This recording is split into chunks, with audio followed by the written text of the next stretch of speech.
I'm Dr. Jade Wu, sleepdotcom sleep advisor, and today we're talking about baby sleep.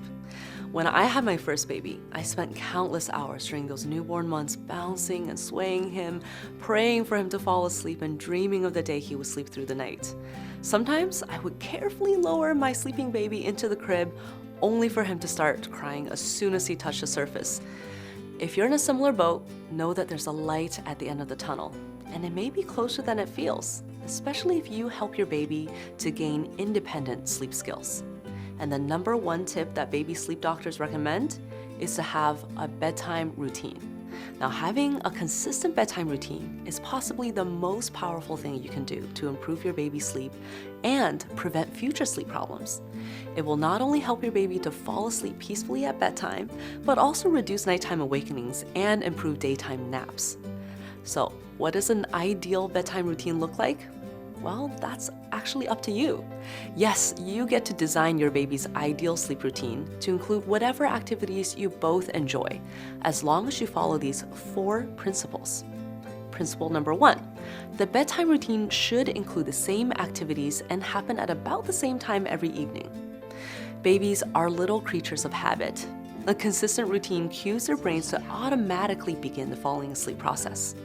The baby becomes easier to soothe and more likely to fall asleep independently. In addition, a consistent bedtime helps them to establish their day-night biological rhythms, which allows them to wake up less at night. Falling asleep on their own and waking up less? Yes, please. Principle number 2. The bedtime routine should involve 3 to 5 relaxing activities or cues. So consider a feeding, a bath, diaper change, cuddle, story time, saying night-night, turning on a specific lullaby or white noise, whatever feels good. Now, I do recommend avoiding screen time, as this can be too stimulating. I've personally been using the same soothing flute music during my son's bedtime routine since he was 3 months old. And now as a toddler, he starts going upstairs to his room as soon as he hears it. It's like magic. Principle number 3, do the feeding at the beginning of the routine, not the end. Letting your baby fall asleep at the bottle or breast is so tempting. It's guaranteed to put them to sleep, so don't mess with it if it works, right? Well, unfortunately, this habit is also the most powerful thing standing in the way of your baby learning to fall asleep independently and ultimately to sleep through the night. By doing a couple of bedtime activities after the last feeding, you're still satisfying your baby's needs without making them dependent on feeding to fall asleep. Principle number 4, put your baby down drowsy but awake. This might not be possible for the first few weeks of a baby's life, and that's okay. You can't spoil a newborn with too much cuddling.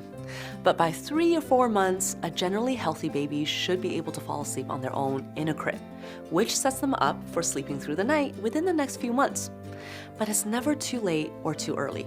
No matter how old your baby is, you can start working on drowsy but awake. For example, try putting them down when they're almost asleep. If it doesn't work, you can always wait a few minutes, let them kind of fuss a little bit, soothe them a little bit more, and try again. After a few tries, you can always soothe them to sleep in your arms as usual. But by giving your baby a chance to try out drowsy but awake, you're helping them to build that independent sleeping skill.